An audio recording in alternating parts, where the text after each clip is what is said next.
Salut quoi l'équipe, on se retrouve aujourd'hui pour une nouvelle vidéo et vidéo assez spéciale tout simplement parce que c'est ma première vidéo sur YouTube, donc me jetez pas la pierre si le cadrage n'est pas parfait, le montage aussi n'est pas parfait. C'est une première vidéo YouTube donc c'est encore perfectible, et comme première vidéo YouTube j'ai voulu un peu marquer le coup et casser un peu les côtes et vous documenter, je dirais, non pas une transformation physique, puisque je trouve honnêtement, pour être honnête avec moi, que en 2-3 mois de salle, j'ai pas vraiment changé physiquement, mais plutôt une vidéo qui raconte plutôt mon expérience à la salle pendant ces 2-3 mois. Donc n'hésitez pas à mettre un pouce bleu, à commenter et à vous abonner pour le référencement.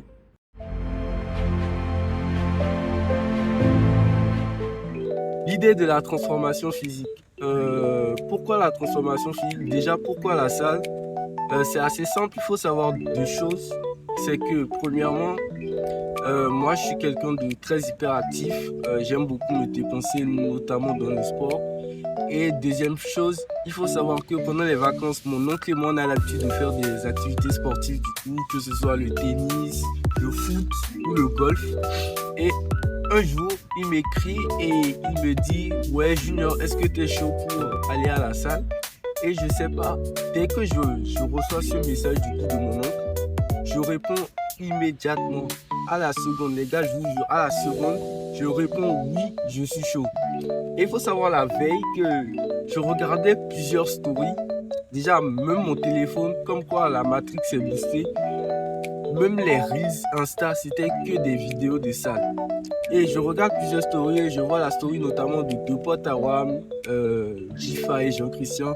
Je vois ils mettent des stories de salle, leur programme à la salle, et je me dis ah ouais, ce serait bien qu'un jour je me lance à la salle. Et le lendemain, comme par hasard, mon oncle m'écrit et me dit si je suis chaud pour aller à la salle, et du coup je réponds oui. Et du coup le soir même, je le rejoins à la salle et je fais la rencontre de mes deux coachs du coup.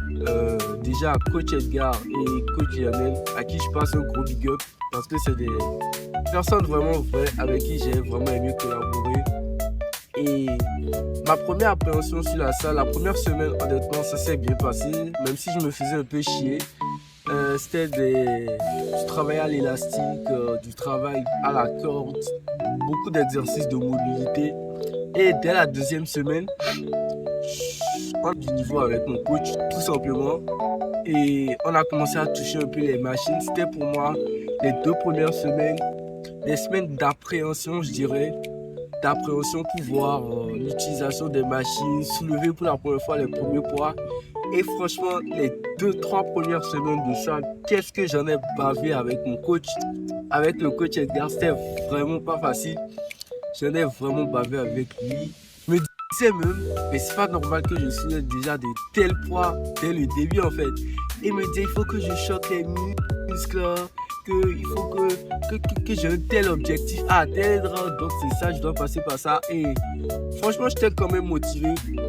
Après, il y a eu la phase où je devais vraiment m'alimenter. J'ai essayé d'avoir une vraie diététique, flocons d'avoine, pommes de terre, riz basmati, compléments alimentaires, protéines. Et il faut savoir que moi, déjà, j'ai jamais pris de la créatine. Non pas que je suis comptable, la créatine c'est très bon pour la santé, mais tout simplement que j'en ai jamais eu vraiment l'occasion d'en acheter. Donc, ce qui fait que ça a peut-être retardé un peu mon processus de croissance physique. Donc, c'était que de la nourriture. Et les 2-3 premières semaines, j'étais vraiment motivé dans la nourriture. Et moi, je me disais honnêtement que je mangeais beaucoup, que je mangeais assez. Mais c'est pas du tout ça. Pas du tout.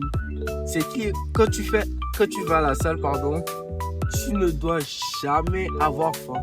Tu dois manger tout le temps et tu dois manger équilibrement et sainement parce que tu dois avoir un apport calorique proportionnel à ce que tu dépenses en termes d'énergie. Si ce que tu manges n'est pas proportionnel à ce que tu dépenses, bien qu'au début tu prends de la masse, tu prends du muscle, après tu commences à stagner. C'est vraiment la nourriture et beaucoup le sommeil aussi. Surtout pour moi qui cumule par jour 5 heures de sommeil. C'est vrai que le sommeil aussi c'était vraiment un défi, mais c'était surtout la nourriture. J'étais vraiment motivé les 3 premières semaines, mais après c'était dur. Se forcer à manger, les gars, c'est vraiment quelque chose de dur. Tu as l'impression que tu es plein et tu commences à... Tu es obligé de manger tout simplement parce que tu as un objectif à atteindre. Ensuite, j'ai fait la rencontre du coach Lionel. Lui aussi, ça s'est très bien passé. Mes deux coachs, coach Edgar et coach Lionel, franchement, c'était des personnes très carrées. Et j'ai rencontré coach Lionel aussi, ça s'est bien passé. Et les gars, attendez, petit reveal de mon outfit. Déjà la veste suprême, un jogging un peu ballon. Bon, je donne pas les rêves, sinon vous allez me les voler. Des baskets, des Jordan. Une, si je me trompe pas, couleur verte olive un peu. Et la casquette Made in Benin, pour ceux qui ont la rêve. Et du coup, le premier mois de ça, c'est écoulé. Et honnêtement, je ne voyais pas vraiment de changement physique. C'était encore le début. Même si mes coachs me disaient que j'ai un peu changé physiquement, que j'ai dû remarquer que je prends du muscle. Et c'est là mon coach Lionel m'a fait une remarque. Au développé couché, je soulevais, j'avais des difficultés même à soulever juste la barre. Et la barre, dans mon ancienne salle du coup à côté de nous, c'était 15 kilos. Et au développé couché, j'avais vraiment du mal à soulever les 15 kilos. Et maintenant, bon, je soulève autour des 55-60. Et là, je suis peu fier de moi. Mais j'arrivais pas à soulever la barre de 15 kilos. Toujours comme ça, je me rends compte, mon coach me dit que maintenant, j'arrive à soulever la barre. Et je soulève la barre avec encore des poids de 100 kilos à côté. Du coup, ça fait 25. Et c'est là que j'ai remarqué. Et j'étais vraiment fier de moi pour le coup. C'était vraiment une première satisfaction parce que voir que tu progresses physiquement, que tu arrives à soulever des poids que même un mois tu n'arrivais pas à soulever, c'était vraiment une petite victoire pour moi. Même à la maison, je voyais des remarques alors que c'était juste un mois de ça, les gars.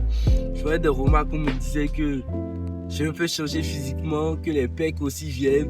Même mes amis me disaient ça et même si je trouvais pas ça physiquement.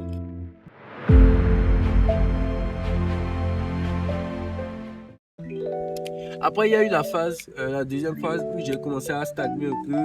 Je manquais vraiment la salle. Pas parce que je ne voulais pas, j'étais toujours motivé pour aller à la salle, mais j'ai eu des contraintes. Je devais préparer mon voyage. J'avais aussi des contraintes personnelles, ce qui faisait que, du coup que j'aimais pas aller à la salle pour aller à la salle. Dans ce sens que je manque 2 semaines à la salle et à chaque fois que je viens, je fais 3 jours et je redisparais. Et il faut savoir que mon abonnement à la salle, c'est moi-même, je le finance. Ma mère me disait qu'elle pouvait me payer ça, mais elle disait non, que c'était un propre investissement personnel, un investissement sur mon corps que je faisais. Du coup, c'est moi-même, j'aimais le payer. Et j'aimais vraiment pas faire 2 semaines sans ça et revenir faire 3 jours. Donc, je préférais cutter un mois et ensuite revenir à fond. Et du coup, j'ai cuté un mois. Je me suis concentré sur mes trucs personnels, mon voyage à préparer, les processus de visa, bref, tous les tracas. Et en temps, il y a aussi les résultats du bac que j'ai eu, bien sûr. Et voilà, j'ai repris à la salle, je me suis remis à fond. Et franchement, la reprise à la salle, c'était dur. C'était dur parce que j'ai vraiment perdu beaucoup. Déjà, quelqu'un d'ectomorphe, si je ne me trompe pas comme moi, quelqu'un de très mince. Il fallait que je reprenne à manger. Il fallait que je réapprenne à manger encore, que je contrôle ma diète encore. Et j'avais vraiment perdu mes progressions que j'avais à la salle, mais j'étais quand même motivé et tout. Et j'avais un objectif. Et du coup, l'idée du documentaire, il faut savoir que moi, j'ai toujours été passionné par YouTube quand j'étais petit. Que ce soit Squeezie, Michou, Noxtag. Et depuis 2020, où je me suis vraiment plongé dans YouTube avec le confinement, j'ai regardé, je crois en 2022, si je ne me trompe pas, les documentaires de Mastu et de Inox, du coup, qui ont sorti des documentaires transfo physique. Et pendant que j'étais du coup à la salle, je m'étais remarqué cette documentaire et je me suis dit que ce serait bien que je fasse cette documentaire un jour, bien évidemment selon mes moyens. Donc, ne me jetez pas la pierre et en fonction de mes disponibilités, tout simplement de mon budget, de le faire bien évidemment selon mes moyens. Et au début, je voulais juste faire un Reels Insta ou un Short qui retrace un peu mes 2-3 mois de salle. Mais je me suis dit qu'après, ce serait mieux de faire ça dans un format plus long et plus adapté comme YouTube. Et du coup, quand j'ai voyagé, dès la première semaine où je suis venu ici en France, je me suis inscrit à la salle de sport la plus proche de chez moi, tout simplement.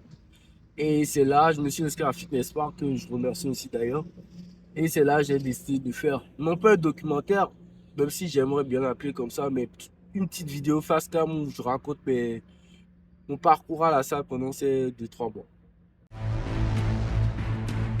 Les gars, il y a une troisième étape, du coup, quand j'ai repris la salle, je dirais pas que c'est des blessures, mais j'avais des petites douleurs au poignet et des petites douleurs à la coiffe du rotateur. Je sais pas si vous voyez. Et du coup, quand je faisais les dips, ça me faisait un peu, ça me faisait un peu mal. Et le DC aussi, ça me faisait un peu mal. Mais après, c'est des petites douleurs qui viennent et qui partent. C'est à la coiffe du rotateur. Et du coup, là, je suis à la dernière étape. Où, bon, je suis... Honnêtement, j'estime que je stagne un peu parce que c'est vrai qu'il n'y a pas mes coachs pour vraiment me mettre la pression. Pour faire une dernière répétition, pour faire une dernière série, c'est vrai qu'il n'y a pas mes coachs aussi pour soulever, pour m'accompagner pour la diététique et tout, pour que mes efforts ne soient pas vains, parce que c'est vrai que l'alimentation vraiment compte beaucoup pour la salle, que ce soit avocat, flocons d'avoine, pommes de terre, il faut vraiment manger beaucoup quand tu commences la salle. Et c'est vrai que quand j'ai voyagé, c'est vrai que j'ai pu vraiment ce privilège, ce luxe de manger vraiment à ma faim, parce qu'il y a les repas de la maison, de la daronne et tout. Quand tu voyages, c'est toi-même qui prépare.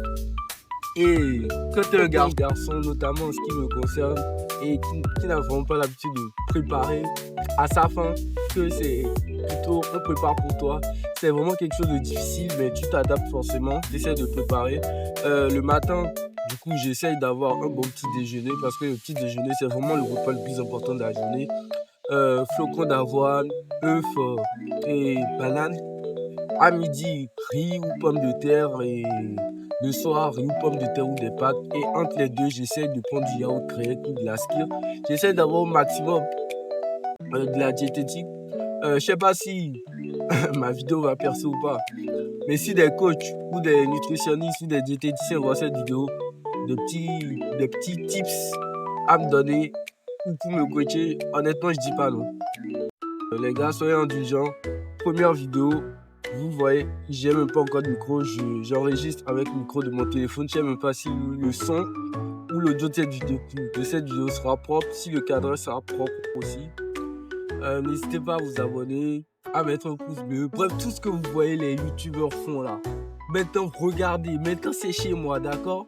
Maintenant c'est chez moi. Je crois qu'il n'y a pas de youtubeur au Bénin, maintenant c'est chez moi. Du coup, bref, tout ce que vous voyez, tout ce que vous attendez, pouce bleu, abonnement, like, vous connaissez déjà, je ne vais pas vous faire le topo, je ne vais pas vous faire la chanson, donc faites ça, pouce bleu du coup, activez la cloche, abonnez-vous et commentez aussi vous le référencement, et soyez indulgents. Et la paix soit sur vous et sur vos proches, bisous. Et réalisez aussi nos rêves, bisous.